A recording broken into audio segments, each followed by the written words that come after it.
Parallel to time Axis. Teacher খুশিতে পাগল, সাংসারিক জীবনের দুঃখ কষ্ট ভুলে যাবে। ঠিক আছে, সাবাস। ইউনিফর্ম ভেলোসিটি, গ্রাফগুলো বাবু ফাটিয়ে কিন্তু একে একে প্র্যাকটিস করবে, বুঝলে? 11-12 সব থেকে বড় সমস্যা কি জানো? আমরা স্টুডেন্টরা টিচারদের ঊর্ধ্বে যাওয়ার চেষ্টা করি, বুঝলে? এটা আমার হয়েছিল কলেজে, 11-12 হয়নি। 11-12 তো ট্রেনের তো একটুখানি, মানে ট্রেন তো ছোট একটা ড্রেন, সেখান থেকে সমুদ্রে ফেলে দেওয়া হয়েছিল। ট্রেনে ফিজিক্স কেমিস্ট্রি, 11-এ ফিজিক্স দুটো পার্ট মিলিয়ে, কেমিস্ট্রি দুটো নিলে বাইসেপস করলে বাইসেপস গ্রো হয়ে যেত, তাই তো? তো 11 ওই ফিলিংসটা আসেনি, 11-12 আসেনি। 12 লাস্টের দিক থেকে আসতে শুরু করে, যখন ফিজিক্স খুব ভালো হচ্ছিল। তো সেটা তারপরে আমিও প্রবলেম ফেস করেছি, সেটা যে ক্লাসে যা হতো।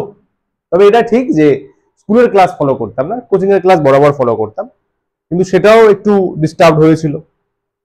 সব জানি আমি, ফিজিক্স সব জানি, তার জন্য সেকেন্ড ইয়ার রেজাল্টও খারাপ হয়েছিল। ফার্স্ট ইয়ারে কলেজে সেকেন্ড টপার ছিলাম, ঠিক আছে? সেকেন্ড ইয়ারে বললাম না, তোরও লজ্জা লাগবে আমারও লজ্জা লাগবে, যাই হোক। তো থার্ড ইয়ারটা কিছু একটা করে মেকআপ হয়েছে। এটা একটা ব্যাপার, এটা আমি নিজে বুঝে শিখেছি ভাই। এটা হয়েছিল কারণ তখন কোচিং এর ক্লাসেস গুলোকে আমি নেগলেক্ট করতে শুরু করেছিলাম। টিচার যেটা বলছিল, ফার্স্ট ইয়ারটা তাও একটু ছিল, এবার ফার্স্ট ইয়ারে যেহেতু এক্সেসিভ ভালো রেজাল্ট হয়ে গেছে, ইটস আ বুস্ট আপ। আমি পারবো না, কি কনসেপ্ট আছে বল, নিয়ে আয়, লাইক দ্যাট। তারপর ওটাও, এটা ভুল নয়, কনফিডেন্স থাকা ভালো, কিন্তু এটা হচ্ছে প্র্যাকটিস। ওই কনফিডেন্সের জোরে আমি এটা ভুলে গেছিলাম যে ওই 3-4 পৃষ্ঠার ডেরিভেশন আমি যদি, মানে আমিও ভুলে যেতে পারি, এটা মেন ফ্যাক্টর। পড়তে পড়তে পড়তে পড়তে তোর যদি সাবজেক্ট কোনো ভালো লাগে না, সাবজেক্ট ভালো লাগে, তোরও সাবজেক্টের বিষয়টা টান তৈরি হবে, ন্যাচারাল, জেনুইন। তোর মনে হবে তুই পারবি। এখন যদি তোকে আমি এই যে মাধ্যমিকের বই পড়তে বলি, হেভি ইজি লাগবে। গ্যাসের ফর্মুলা দিয়ে যদি অঙ্ক করতে বলি, তুমি স্যার চোখ বন্ধ করে ফর্মুলা দেখতেই লাগবে না। ফর্মুলা এখন ঠোঁটের গোড়ায় আছে, PV equals to NRT, P one V one T আর পিডি আছে, আছে, চলে আসে, চলে আসে। কিন্তু আমি যদি বলি, এখন একটা ফর্মুলা ছিল PM equals to DRT, density দিয়ে, ideal gas equation in terms of density, তাই মনেই পড়ছে না, কিন্তু পিভি ইকুয়ালস টু এনআরটি থেকেই বেরোয়, তখন মনে আসবে না, প্র্যাকটিস নেই বলে। ওটা বুঝতে পারলে? সেকেন্ড ইয়ার এক্সামে কি হয়েছিল, কোয়েশ্চেন পুরো ঘুরিয়ে দিয়েছিল। ডেরিভেশন যেগুলো নর্মাল ছিল সেগুলো হয়ে যেত, কিন্তু সেই ডেরিভেশন থেকে ওই প্রুফে যাওয়ার জন্য আমার একটু ফ্লো থাকাটা দরকার ছিল। টিচার বলে দিয়েছিল, যে স্যার, যে দাদা আর কি, মোটামুটি 5-6 বছর বড়, বলে দিয়েছিল যে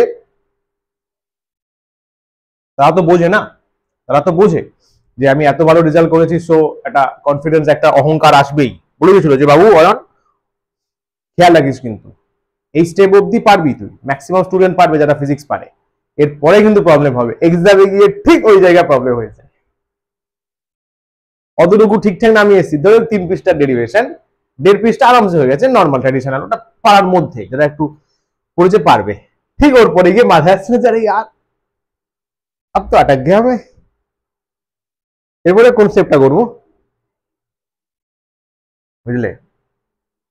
এটা একটা বড় শিক্ষা, বড় জিনিস, এটা ভগবান চেয়েছিল আমার হওয়াটা দরকার, ভালো জিনিস, এটা হয়েছে ভালো জিনিস। এটাই হচ্ছে যে আমরা ঊর্ধ্বে যাওয়ার চেষ্টা করি। যে টিচার, যে সাবজেক্টে আমার বিশ্বাস, নিশ্চয়ই ভেবেচিন্তে ভালো টিচার সিলেক্ট করেছিস,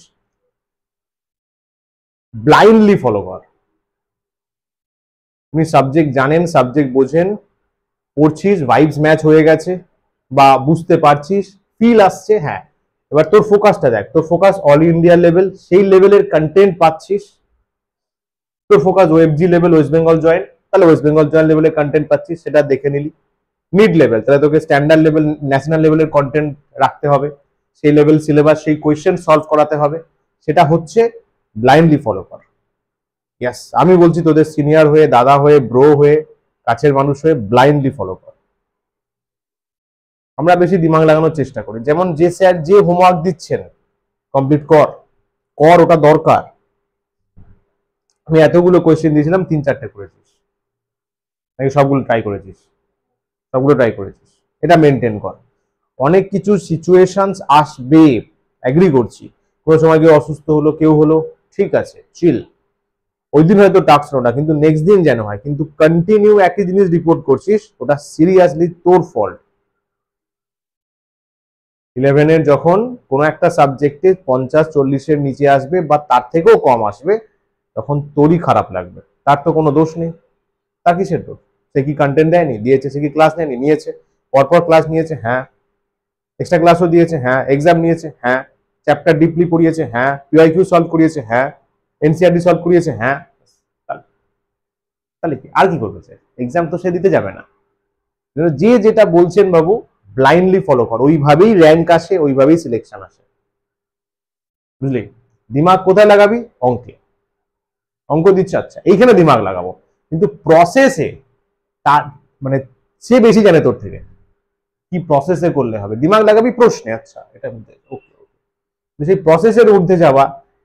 তিনি টাস্ক দিচ্ছেন, করছিস না, তার এক্সাম গুলো স্কিপ করছিস, ক্লাসেস মিস করছিস।